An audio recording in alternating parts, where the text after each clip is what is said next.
Nesse vídeo eu queria falar um pouco sobre o método teológico. Como que a gente estuda teologia? Qual é o método que o teólogo estuda para estudar teologia? E para falar sobre o método, a gente tem que fazer algumas observações.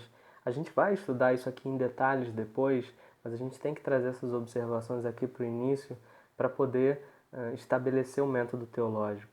Uma observação é essa que está aí, que nós não podemos compreender tudo sobre Deus. Os teólogos costumam dizer que Deus é incompreensível. É impossível para nós, seres humanos limitados, compreender tudo sobre Deus, compreender o que é eternidade, o que é onipotência, o que é onisciência. E isso está revelado nas Escrituras, né? As Escrituras vão falar. Será que a gente pode sondar os limites do Todo-Poderoso? Será que a gente pode comparar Deus com alguma coisa? Não. E a resposta para essas perguntas é não. A gente não pode entender os limites de Deus ou ter uma parábola, uma comparação que vai nos revelar, que vai fazer a gente entender o que Deus é, como Deus é. A gente não pode compreender tudo sobre Deus. No entanto, a mesma Bíblia que afirma essas coisas também afirma que a gente pode conhecer a Deus. A gente pode ter algum conhecimento razoável, um conhecimento útil de Deus.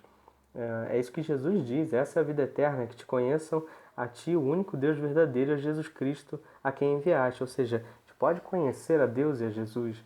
João também vai dizer que nós sabemos que o Filho de Deus veio e nos deu entendimento para que conheçamos aquele que é verdadeiro. A gente tem entendimento. O Filho de Deus veio e nos deu esse entendimento para que a gente possa conhecer a Deus. Então, a gente não pode compreender tudo a respeito de Deus, mas a gente pode conhecer algumas coisas a respeito de Deus e do nosso relacionamento com Ele. Então, uma definição preliminar do método teológico, a gente vai refinar isso aqui daqui a pouco, mas uma definição preliminar é que a teologia estuda aquilo que a gente pode conhecer a respeito de Deus, do nosso relacionamento com Ele, a partir das revelações de Deus.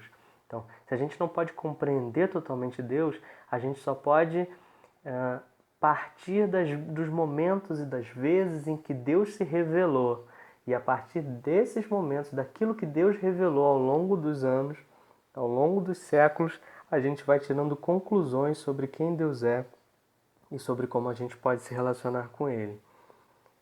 E para falar de revelação, um texto muito importante é esse texto de 2 Pedro 1. A gente vai voltar a ele quando a gente falar de revelação geral e especial, mas eu quis colocar ele aqui porque esse é um texto extraordinário, né? Pedro vai dizer que nós cristãos não seguimos fábulas engenhosamente inventadas.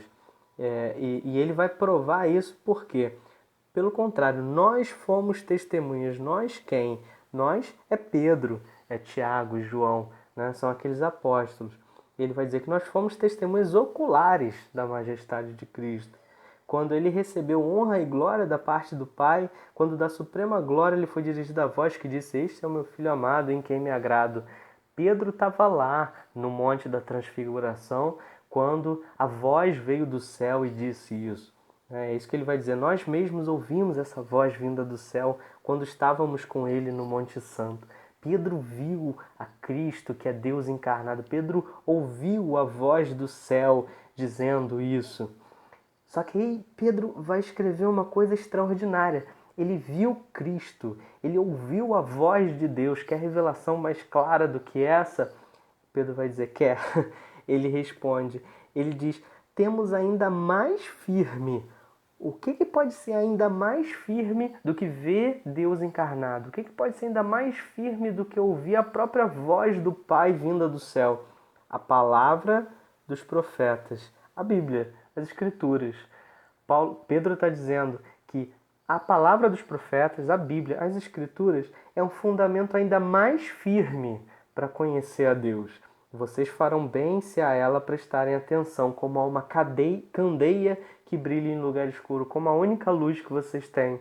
Então, Pedro está escrevendo para pessoas e está dizendo: vocês que estão lendo o que eu estou escrevendo não estavam lá no monte, eu estava, vocês não. Vocês não ouviram a voz do Pai vinda do céu, mas mesmo assim vocês têm uma coisa que eu considero mais firme do que as revelações que eu vi. E o que é mais firme?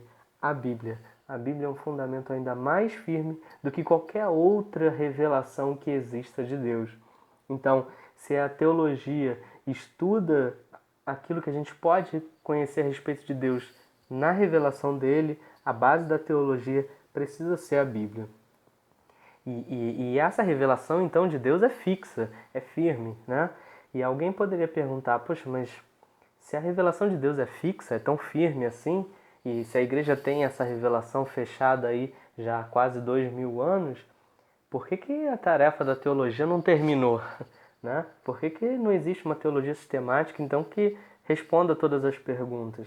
O motivo não é que as respostas sejam dinâmicas, que as respostas variem. A resposta é fixa. O motivo é que as perguntas variam, porque as necessidades da igreja e do mundo variam.